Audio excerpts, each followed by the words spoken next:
self-proclaimed prophet Shepherd Bushiri, his wife Mary, along with other co-accused, will spend the weekend in jail after the Pretoria Magistrates Court postponed their bail application to next week, Monday. Reporter Mbali Thethani was in court and joins us now. Mbali, good evening, and certainly has been a day filled with a lot of activity for you. But let's begin with that application for the media to then be allowed to broadcast these particular proceedings, because I know that on Wednesday we were not able to. What persuaded the magistrate to allow, the media to finally be granted access? Well, it certainly has been a long day, especially for us, the media, because we know that on Wednesday we heard the defense saying that, well, they don't want this matter to be broadcast live on television, and also didn't want us to even take pictures of Shepherd Bushiri as well as his wife, Mary. So we had legal representative in court today, and they stated the media's case. And in that application, we heard the lawyer for the media basically saying that, well, we do find that Bushiri is a quite prominent person, especially in society. Bongi, you'd also know that he has his own TV channel, which broadcasts live on Sundays. And of course, much later on in the day, we then saw the magistrate then making her ruling, saying that, well, she will now give permission to the media to broadcast the proceedings, because saying that there are a number of people stationed outside of the court. And this case has also gained a lot of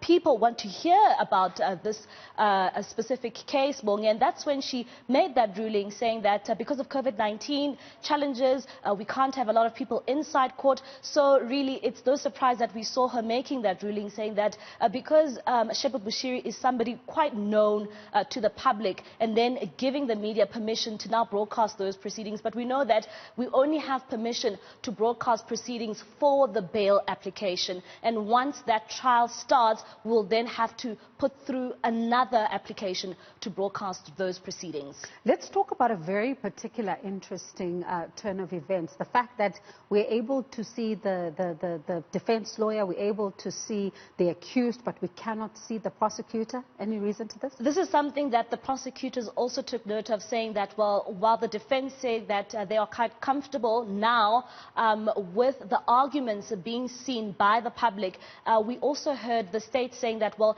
they are not comfortable with their faces being shown, and that is because it's quite a big case. They have a number of followers, and they don't want their lives to be threatened. So the magistrate needed to protect the prosecutors in this instance and only hear the audio of their argument, but also at the same time showing the arguments from the defense, and also showing visuals of Shepherd Bushiri, which was something that was not allowed earlier on. And Mbali, certainly, the activity was not only inside court. I mean, as one saw on Wednesday and saw again today, the activity was still outside court. His supporters are still outside court, and they're saying that they're going to be there until he is actually released, him and his wife there. What are they basing their support on? Well, you saw Shepherd Bushiri's supporters, they are continuing to rally behind him, and they're saying that while these allegations or these charges, they're really unfounded, Bongi. They're saying that they are baseless, they're saying that he's being used as a target. We would know that this case has been going on for quite some time. It does involve that property company, Estate Rising. And of course, this is a property company where a number of Bushiri's followers have invested a lot of money, and of course this involves at least 102 million rand. And when you look at previous reports, Bongi, you'd note that some reports saying that people were encouraged to actually contribute and invest a minimum of 100,000 rand into this property company, and then they would get at least more than 50% of their returns. So you see these supporters coming out saying that, well, if you invest, and this is something that I even heard earlier this week, that if you invest in a company, it is a risk. So there's really no need for you to come and accuse the pastor Bushiri of taking your money. When you invested your money, you knew that there was also a risk to it. And I mean, Mbali, really, one then becomes confused when they talk about when you invest your money and there's a risk. But surely this is a church. Where does then the investment and the money come in? Well, when we spoke to another lady much earlier on in the weekend, she was saying that, well, if you attend that church, well, you would know that there's a number of investments that go through in that church. And it seems as if this keeps on coming up. When we also heard the arguments inside court today, you've also noticed that there are a number of companies, especially under Shepherd Bushiri, and this also makes you wonder that for a church, why would you have all these shelf companies as well, which is associated to you? But this is something that it seems as if it's quite common, because when you speak to these supporters who are, of course, in support of Shepherd Bushiri, for them it's really nothing new. And they believe, Bongi, that he is innocent. And I must say that when you touch on the issue after when we heard from the magistrate not granting, or rather postponing the matter, especially in the bail application, you saw that a number of the supporters were quite angry. I must also take note of the fact that when we were outside court in the morning, a number of the supporters, Bongi, they had various placards. They're even threatening government, saying that, well, if you don't release our pastor, we won't vote in the 2021 local government elections.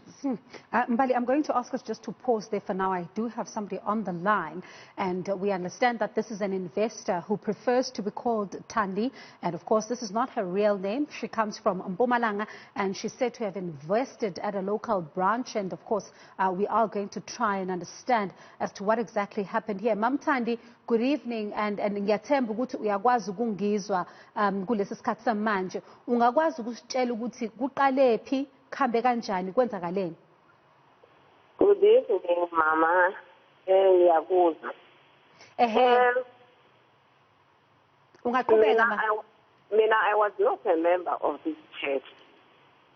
My 2 children were members of this church. So, it was announced in branches that there is an investment called MCS, Ledger Chain Solutions. It started in Palabura branch, which is in Limpopo. And then we went to Palabura to invest.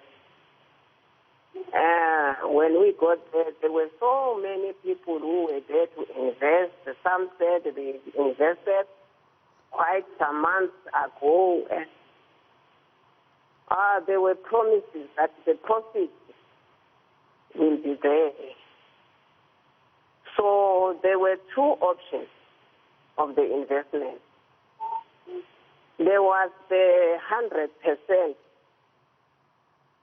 which if you invest a sum of money, that 100% will be matured after 6 months.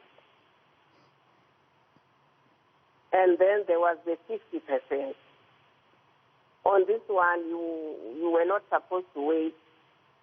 It was the next month you would get your proceeds in the form of 50% of what you invested. So I went with my kids, 2 of them, a son and a daughter, to Palabura branch, where the pastor was Nicholas Ziba,